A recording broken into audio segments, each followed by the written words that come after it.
So, good morning. Pakita ko lang yung walkthrough or yung gagawin nyo sa app niyo para at least may idea kayo kung ano ba yung mga pasikot-sikot ng app niyo. So, start na. Install natin. Click install.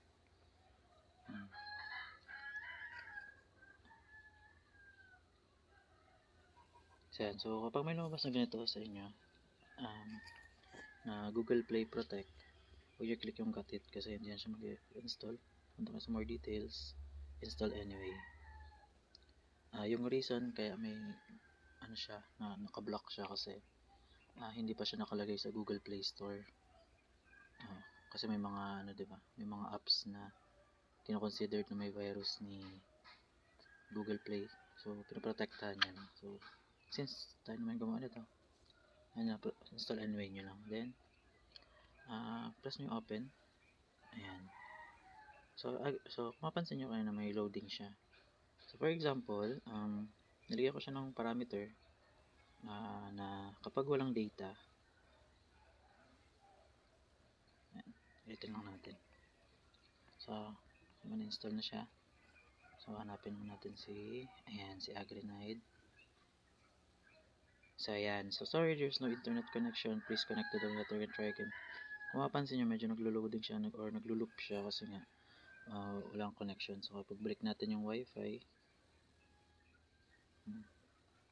so, importante rin na may connection. So, yan, kapag may wifi na, automatic diretso siya sa login or sa sign up tsaka login na to.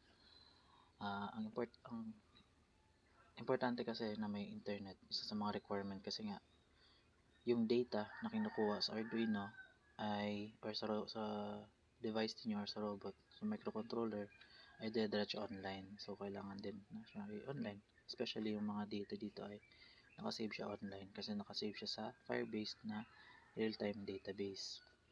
Okay, so sa sign up, click nyo lang sign up. Ayan. So, meron lang 4 na pagpipilian dito. Name, phone number, password, and repeat password.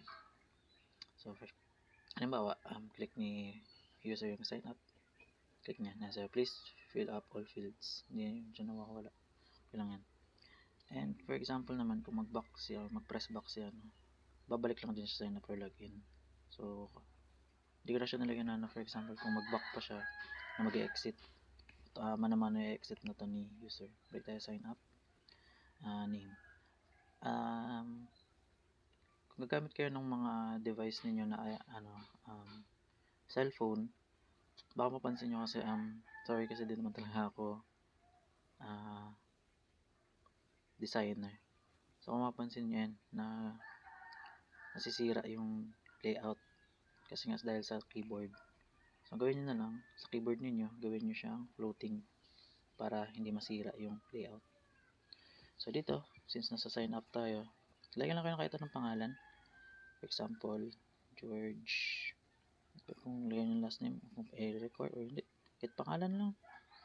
Depende naman kasi sa research ninyo. De la Cruz. De la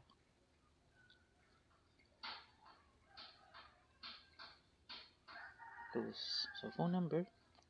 So, dito, hindi ko na siya masyadong stricto na kailangan number talaga na 0912 kasi wala naman siyang validation ng OTP. So, tinanggal ko na rin yun siya.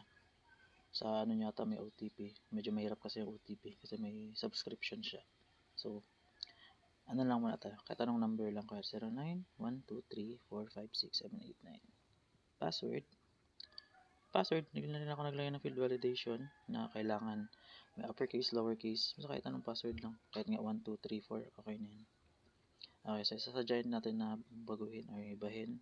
Pag next natin sign up, yan. Kung password mismatch siya. Kailangan parehas. 1, 2, 3, 4. Click natin sign up. Ayan, so may nakalagay dyan, login sa, nakaka-save. Kaso nga lang kasi naka-light version tayo. Try natin i-dark mode.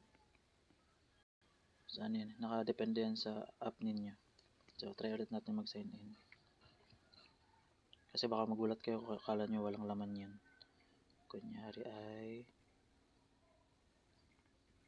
Vincent Cruz. Number ay 0909 123 456. Ganun na bilang ko ilan yan. Ayun lang pinapassword ko lagi. 12345 12345. Sign up. Ayan siya, account successfully created. So, kung mapansin ninyo, yung nag-alert siya, meron kasi dalawa sa cellphone, may dark theme tsaka light theme. So, kapag naka-dark theme, magbabase siya sa unit ng cellphone niyo. So, kung gagawin niyo yung app na to, or gagamitin niyo, or i-demo niyo siya, gawin niyo na siya naka-dark mode para makita yung text. Okay? Click natin login. So, last time, nagka-problema tayo sa login. Sabi ko nga, hindi naman siya mag-login. Pero tuturuan ko kayo ng trick kung paano siya, paano kayo maka-login. Okay? So, halimbawa, ayan, nakapag-sign in na kayo, naka-login na kayo. Ita-type nyo na lang yung phone number tsaka yung password na ginawa ninyo. So, yung kanina, ginawa natin ay 091243456789. Password ay 1234. Login. So, that account is not found. Try again. Hindi ko lang siya mag-gets, pero pag isang click ulit, yan. So, nag-login na siya. So, ang gawin nyo na lang sa pag-defense niyo, sabihin nyo kanya rin na mali kayo ng type. Then, type nyo na lang ulit yung password. Magla-login na yan. Basta na siya. Unang beses, kahit tama yung nilagay nyo, mag-fail siya, sunod, okay na siya bigla.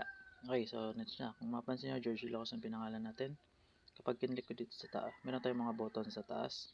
Pag kinlik natin to, and about this application, sinunod ko lang, if you support needed, contact us at. Okay, meron tayo sa home. Sorry, hindi ko para bago pala yung mga layout. So, sige, iayusin natin yan. Hindi ano naman yan. Okay, so punta tayo dito. So, sa my plots, dito na nakalagay. So, sa design niyo, supposed to be, meron siyang images. Medyo limit lang tayo sa images kasi medyo magiging mabigat siya. Especially na, tawag nito. So, may ibang pagkakataon, tayo siyang baguhin. Okay? So, sa taas niya, may search or plot. For example, ang hanap mo yung carrot. So, lumalabas naman siya. Automatically, lumalabas siya. Ano siya, naka-wildcard na tinatawag. Kaya mag-type ka lang ng I. So, walang I. O. Then. Okay. So, kunyari, plant. Diba? So, nag-start din pala siya sa kung anong una niyo. For example, growing. Ayan. May status na growing. May status na newly planted. And, papakita naman siya. Para may nilagay pa ata akong germinated. Germinating ba? Germinating. Papakita rin siya. Okay? So, dito, usually ginagawa niyo ay kiniklik nyo na lang kagad siya. Diba? So, kiniklik mo siya para makita yung plant data na tinatawag. So, sa plant data, for example, kapag kiniklik ko tong petchay na to, supposed to be, dito sa baba na search list na to, dito magpapakita lahat ng mga nakuhang data from yung sa robot or sa device ninyo. Dito siya dapat magpapakita. So, since wala pang data, so naka-search list pa siya. Ayusin pa to or lalagyan pa natin mamaya. Back to my So, meron tayong 3 buttons dito. Scan, create or view, tsaka back to my plots. Okay, pag kinlik natin tong back to my plots, babalik lang yun, close lang yun, pop-up na yun. Kahit saan, almost same lang din. Or recurring lang siya. Okay. So, try natin tong create or view QR. So, kapag kinlik nito, yan. So, lalabas na yung generated na QR code. Okay. So, pwede siya i-download. Kapag kinlik nyo yung download, ayan, success. Your QR code has been downloaded. So, ayan siya. Ayan siya, guys. Click lang natin to. And, photos. So, ayan na siya. Ito na yung mga QR code na na-generate. Or, siguro pwede naman na mag-login lang kayo, diba? Tapos, kapag na-download, i-share nyo sa kabila din para makita. Close natin. So, meron tayo ditong scan QR code. So, scan QR code, yan, kapag may lumabas, depende sa inyo kung only this time or while using app. Okay, so, another tip lang sa inyo. Okay, so, meron ako ditong QR code. So, mapansin nyo, medyo matagal siyang ma-read. Hindi dahil hindi siya, hindi siya maka-read ng QR code. Medyo tricky lang siya kasi, ayan, kapag nilagay mo sa baba, na ano niya, yung nasa scan niya yung maliliit na QR code sa ilalim. So, ang gawin nyo lang, guys, para doon, balik natin, back to home lang natin. Ulitin ko ha. Pat-tap tayo ng isa. Scan QR code. Okay, takpan lang natin itong maliliit. Takpan natin itong malaki. Ito tayo sa baba. Ayan, so may nakakapa siyang plant tree. Yung EE na tinatawag. So, yun yung nade-detect niya. Hindi yung sa kung ano yung plot na kinuha mo. Okay? Nakuha ninyo. So, for example, click natin tong plant 1. Scan QR code. Plant 1 dapat, no? Diba? So, yun siya. Okay? So, nag-scan pa rin siya and kung ano yung selected. Okay?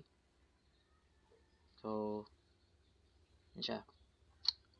Okay tayo. Then, okay, dito sa part na to, sa plot moisture tsaka plot pH level na to, nakadepende na to sa ibabatong data ni sensor ninyo. So, ito, manamanuhin ko lang siya. Kunyari, ilalagay natin dito, 45. So, ayan, nag-45 na siya. Kunyari, lagay natin dito ay dry. Ayan.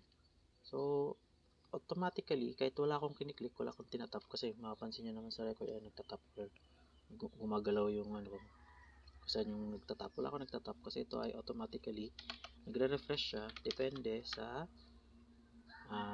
nakuha nating data. So, okay. Try natin ipakita kung ano yung nangyayari. So,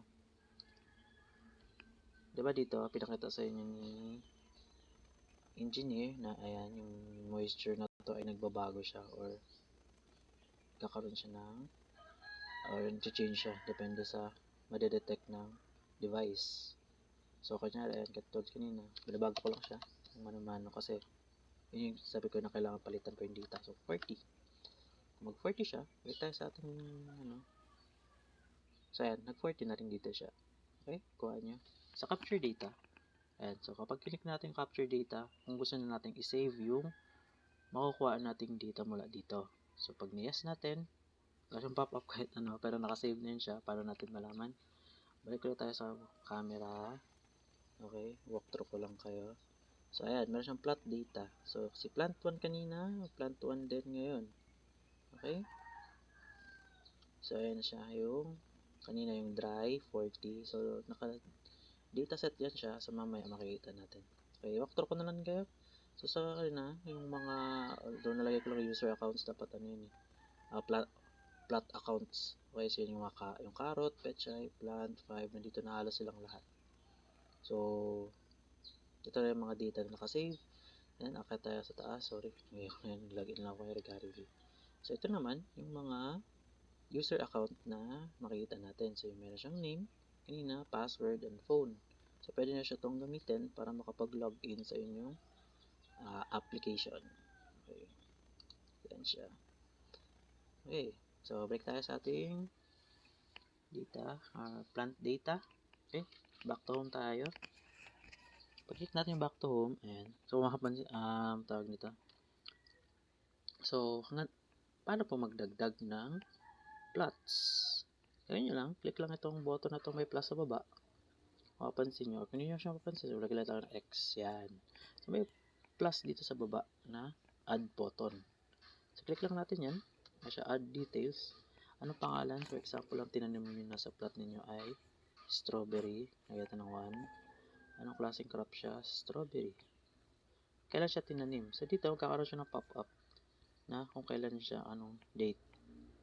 So, kung halimbawa, tinanong kayo ng teacher ninyo na, bakit nasa-select yung future? For example, di ba ngayon ay February 10, bakit nasa-select ang 12 or 15? Kasi gumamit lang tayo ng date picker. So, hindi pa natin siya nalagyan ng function na bawal siyang mag-select ng hindi pa nangyayari or hindi pa yung kinabukasan.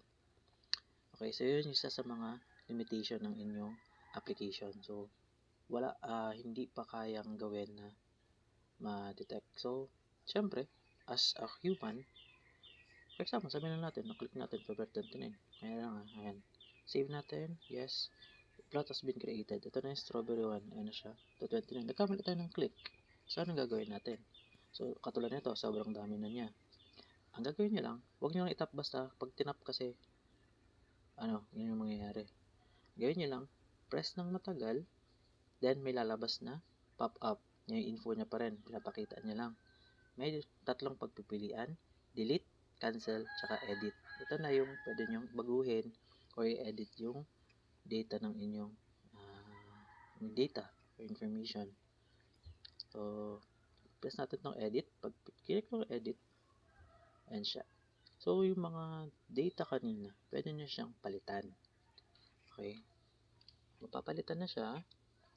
For example, kamay sa date, kayo pala ay noong January 29. Then, hindi na siya newly planted.